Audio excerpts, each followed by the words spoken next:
Senhor presidente, senhores parlamentares, eu inicio aqui, senhor Cristiano, fazendo uma pergunta para o senhor. Qual é hoje o seu rendimento mensal?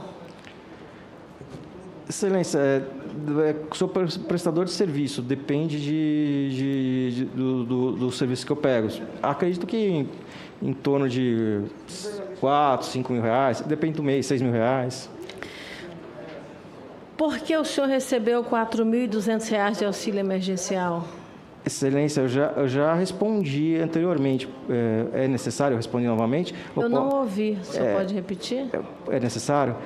Eu mencionei que no ano de 2020, vários contratos que eu tinha de prestação de serviço se tornaram inadimplentes e todas as minhas rendas, em algum certo momento, ficaram abaixo do que eu tinha e comecei a ter alguns tipos de dificuldades para alguns pagamentos. Aí uma colega minha, que eu conheço, me cadastrou no site do auxílio e eu passei a receber depois de alguns meses. Após isso, no final do... Um pouco o senhor recebia R$ 600 por mês. Isso, antes de preceder o final do ano, eu entrei em contato com a Procuradoria acho que da Fazenda, se não me engano, e já solicitei o estorno desde então. Então, o senhor vai devolver os R$ 4.200? Eu acho que é muito importante o senhor devolver. Faço questão. Porque esse auxílio emergencial, senhor Cristiano, ele vem para pessoas que não têm renda, Sim. que precisam sobreviver. Senadora, a senhora tem que estar coberta de razão. É um valor que, para quem tem um salário, não significa muito, né? Mas para quem não tem, significa muito. Peço só para esclarecer, esse auxílio entrava de uma conta, numa poupança que eu não tinha nem acesso e fiquei sabendo muito tempo depois, 3 meses depois. Ou seja, nem lhe fazia falta, né? Na verdade, eu nem percebi que ele tinha chegado no primeiro momento.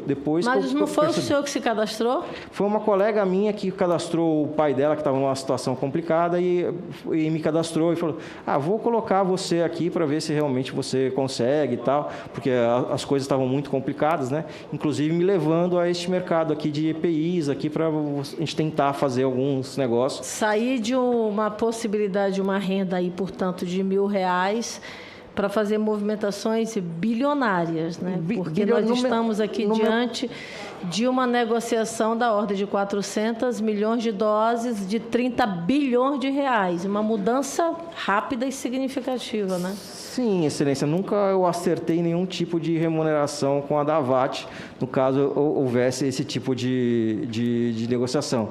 Porque dependia, inclusive, de preço, dependia de... Mas o senhor não tinha um percentual para receber da Davat? A Davat... Com o sucesso das negociações? Como eu disse anteriormente, senadora, a Davat receberia em torno de 17 a 20 centavos por dose. E ela faria todos os envolvidos serem remunerados através dessa remuneração que ela teria como intermediadora. Mas como nunca, vamos dizer assim... Para o senhor especificamente viria esse valor de 17 centavos? Não, é para a Davat como uma corporação. Para ela e para o senhor especificamente, quanto por cento? Nunca cheguei a negociar, acertar isso, Excelência, porque dependendo da negociação tinha outras pessoas envolvidas. Porque no caso do Ministério da Saúde, nós tínhamos envolvidos aqui a Senat, tínhamos o Dominguete, então tinha algumas outras pessoas a serem remuneradas. E o que vocês têm? Qual o percentual para a Senat? Como disse anteriormente, eu nunca tratei nada disso com a Senat. Quem tratou foi o Dominguete. Porque o Dominguete, ele informa em uma de suas conversas que ele informa ao reverendo Anderson, por exemplo, que estaria desfazendo e formalizando qualquer... desfazendo, né, o que já havia sido formalizado, de qualquer vínculo entre a Senar e a Davat. Aí o reverendo responde: boa tarde, amigo. Mariston acabou de me ligar sobre esse assunto. Estamos encaminhando para o nosso jurídico para delinear sobre essa demanda. Agradecido. Ali vocês estão fazendo um distrato. O que havia acordado? O que tinha de acordo entre a Davat e a Senar? Nenhum, é só esse ofício, a autorização para a negociação que tinha sido feito com o Ministério. Mas para que fazer um distrato se não tinha nada? Excelência, porque nós, como eu disse anteriormente, no início, começaram a chegar mais demandas de produtos pelo Brasil todo e nós não saberíamos se poderíamos atender, porque a Senar... Agora, senhor Cristiano, por que a DAVAT, eu queria entender isso, a Senar é uma entidade de atividade humanitária, Sim. Né? Portanto, sem fins lucrativos, enfim. Qual o interesse dela de entrar no ramo de negociação de vacina? Excelência, eu sempre me fiz essa pergunta. Quando eu fiz essa pergunta, o Dominguete me respondeu, abre aspas, vou deixar até claro que é o devido exagero, que a compra das vacinas teria sido apoiada pelo Vaticano e a Senar. Mas o reverendo, então, ele é ligado à Igreja Católica, não seria a outra igreja? Não, Excelência. Se a senhora verificar aqui os documentos, que a senhora vai ter acesso... Já tem ligação com o Vaticano? Explique isso melhor. Excelência, os próprios documentos da Senar têm o logo do Vaticano embaixo. A Senar diz que tem relação. A Senar diz que tem relação com o Vaticano. Nossa, isso aqui. Não, eu queria que o senhor... Não, tem que esclarecer. Não, tem que esclarecer melhor essa relação. Ele está procurando aqui. Excelência, eu não vou saber esclarecer para a senhora, mas eu digo que este selo aqui é o selo do Vaticano. Não, sim, ele tem selo do Vaticano, então teria relação... E aqui Na verdade, tem vários selos. Aqui inclusive... mas eu acredito que o Vaticano não sabia de nada disso, viu, senhor Cristiano? Espero que não queiram convocar o Papa, né? Com certeza. Com toda certeza não certeza. sabia. Com certeza. Por isso eu peço Faltava. esclarecimento até em respeito à Igreja Católica e o Vaticano. Tem o selo da Embaixada dos Estados Unidos da América. Senhor selo, Cristiano. Viu, Sandra? Sim, tem o presente. selo da Embaixada tem o selo do governo dos Estados Unidos da América aqui. É verdade. Aí eu gosto quando o presidente faz uma intervenção, porque aí o meu presidente me dá só mais um minutinho, né? Cristiano, você participou... Só um minutinho, pessoal, aqui, por favor. Senhor Cristiano, o jantar foi no dia 25. Ora, o Dominguete, quando ele está nesse jantar, ele recebe uma proposta de $1 por vacina. Veja, é algo simbólico até, porque ele diz, olha, $1, fica lá bem redondinho, não é percentual, ou melhor, não é centavo, enfim, ele faz a especificidade de $1. No dia seguinte, ele consegue agendar de forma muito rápida uma reunião com o Ministério da Saúde. E ele vai para o Ministério da Saúde no dia seguinte. Na agenda que foi feita, o Ministério da Saúde, ela responde. Quando nós recebemos aqui o Roberto, ele disse, olha, a gente esperava que ia chegar o Cristiano. E não chegou o Cristiano, chegou o Dominguete. O senhor foi informado dessa reunião do dia 26 e por que o senhor não foi? Eu não fui nem convidado, Excelência. Eu nem sabia disso, estou sabendo agora pela senhora. A informação do pagamento da propina do dia 25, o senhor não teve nenhum conhecimento? No exato momento, não. Tive depois... O senhor só teve no dia 12 de março, que foi, inclusive, no momento do seu encontro com o Elcio Franco? Não, precedeu o meu encontro com o Elcio Franco. Mas foi no dia 12. Isso, Quem lhe falou dessa denúncia, dessa informação? O próprio Dominguete. Hã? O próprio Dominguete. Ele já lhe fala naquele mesmo dia 12, ou seja, dia 12. ele passa do dia 25 até o dia 12, continuando as tratativas e as conversações, mesmo já tendo recebido ali a informação do pagamento de propina de $1. Eu só gostaria de Eu não estou conseguindo ouvir, melhor eu só vou o deixar microfone. claro que talvez não tenha ficado claro, vou reforçar.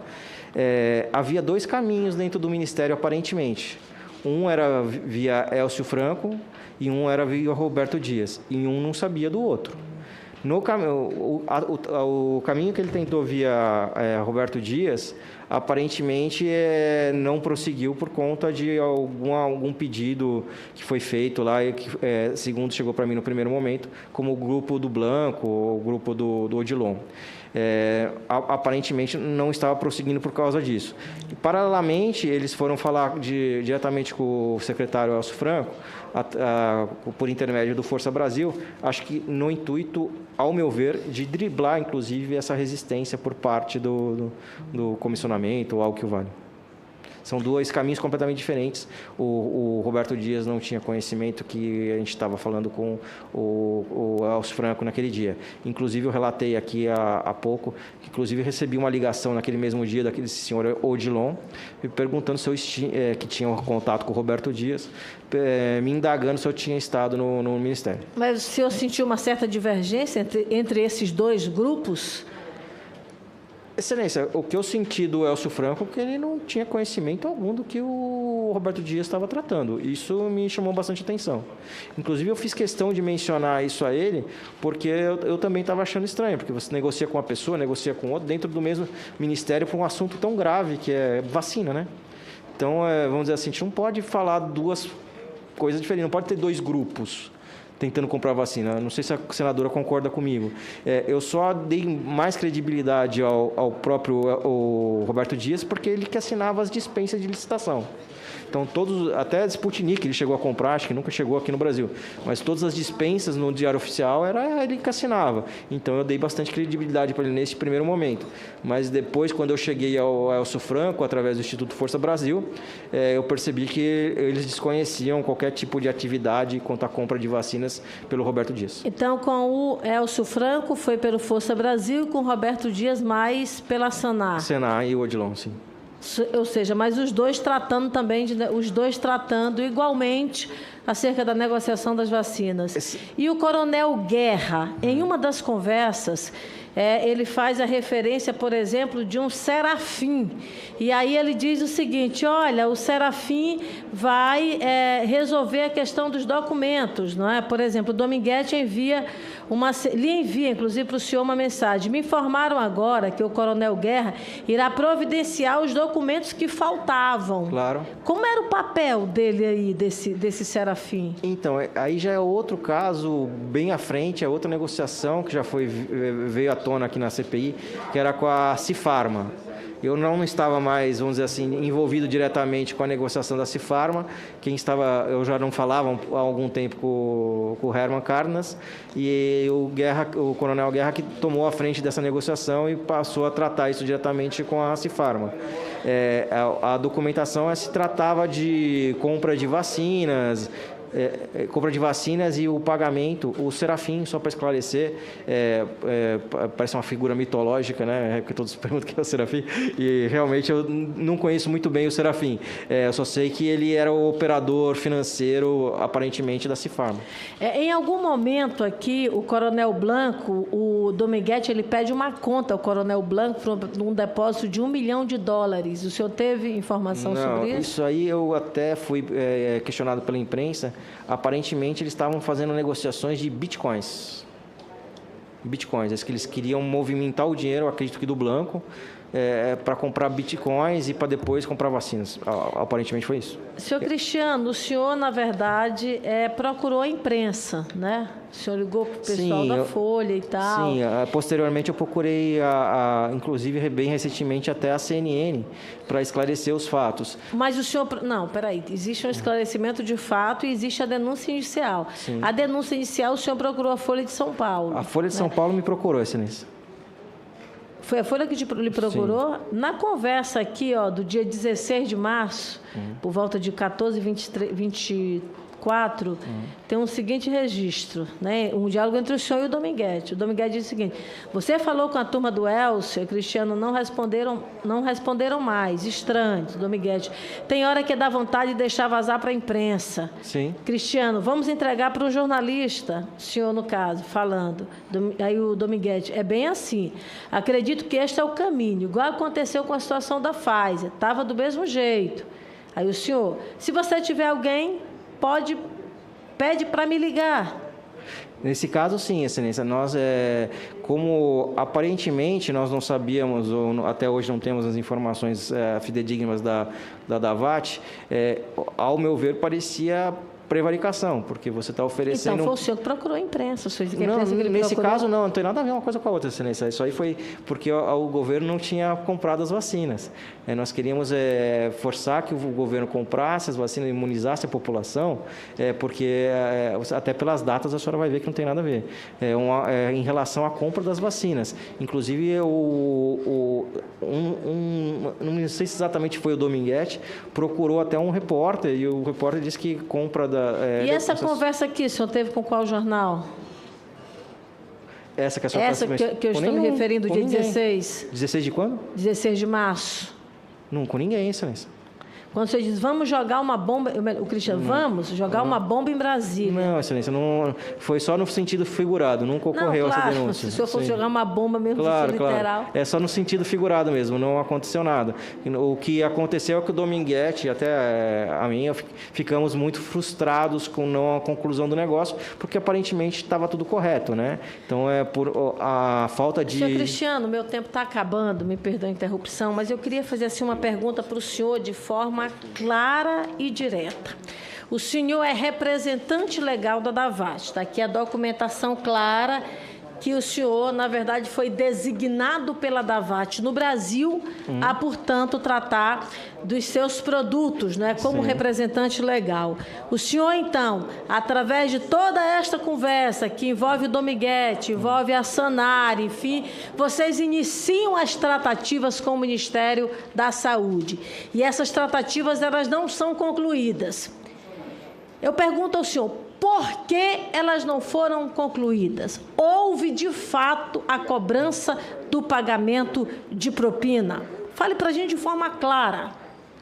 Excelência, a minha opinião no caso na negociação diretamente com o Roberto Dias e o do Coronel Blanco, aparentemente pode ter sido isso, não dá para precisar. No caso do Coronel, do Elcio, do Roberto Dias, no caso do Elcio Franco, no dia 12 de março, eu acredito que não tenha sido isso, Excelência. Eu acredito que logo depois ele foi exonerado do cargo, 10 dias depois, se eu não me engano, e não teve nem tempo dele retornar, nada mais, porque 2 dias depois dessa reunião, o próprio general Pazuello já tinha dado indícios que ele sairia do cargo por questões médicas. Neste caso do Elcio Franco, eu acredito que não foi concluído, porque realmente ele não fazia mais parte do Ministério 3 ou 4 dias depois. Quando o senhor se referiu, por exemplo, às bitcoins, ela tem alguma relação com essa negociação? A gente sabe que é uma prática, inclusive, não é, que se usa muito para lavagem de dinheiro, por exemplo. Excelência, essa é uma boa pergunta para a senhora fazer ao Tenente Coronel Blanco.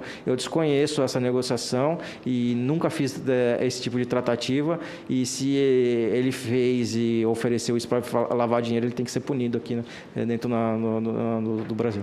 Senhor Cristiano, eu queria lhe agradecer pelas respostas e lhe dizer o seguinte, é absolutamente estranho. O que nós temos é uma empresa que a gente sabe que lá nos Estados Unidos, as informações que a gente tem, não há, inclusive, vinculação com pessoas. As informações é que ela trata de atendimento, por exemplo, na área da construção civil, ela inicia as tratativas com o governo brasileiro para uma compra bilionária, se envolve aí entidades da sociedade civil, né, organizações sociais, algumas inclusive religiosas. Você inicia uma tratativa, senta com o alto escalão do Ministério da Saúde, porque alguém pode dizer sim, mas não foi para lugar nenhum.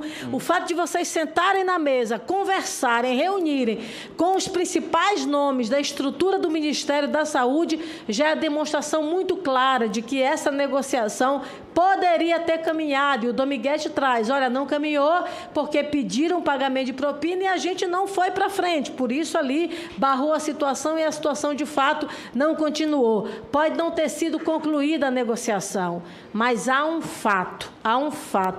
Vocês aí com insegurança total, né? A gente vê, as informações são as mais inseguras que poderiam se apresentar para uma empresa dessa natureza. Senta num bar, chega lá no happy hour e no bate-papo ali no final, você tem uma negociação de 400 milhões de doses, uma possibilidade de uma negociação de 400 milhões de doses. Tudo muito estranho.